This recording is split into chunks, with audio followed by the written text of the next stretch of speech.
అందుకనే ఈ శరీరము మీ సొత్తు కాదు అని దేవుడు ఇక్కడ వాడుతూ ఉన్నారు.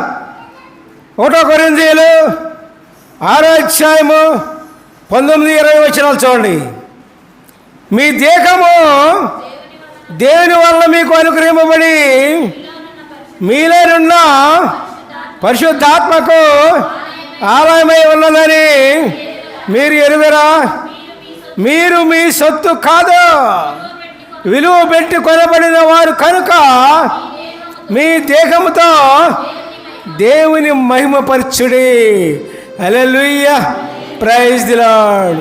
ఏముందండి? ఏముంది? మీరు మీ సొత్తు కాదు. దేని చేత కొనబడ్డాం? దేని చేత కొనబడ్డాం? విలువ పెట్టి కొనబడిన వారు రాయబడింది. ఏ విలువ? దేవుడు డబ్బులు ఇచ్చి కొన్నాడా మనల్ని? ఆస్తులు ఇచ్చి కొన్నాడా మనల్ని? బంగారం ఇచ్చి కొన్నాడా మనల్ని? దేవుని చేత కొనపడ్డాం కదండి.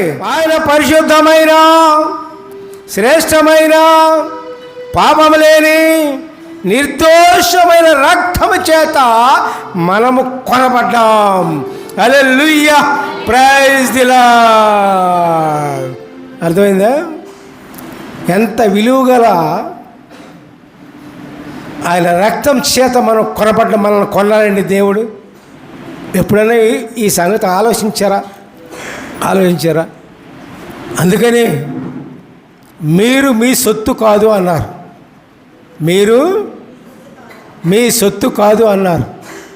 దేవుని సొత్తు మనం. ఎంత గొప్ప మహాధన్యులమండి.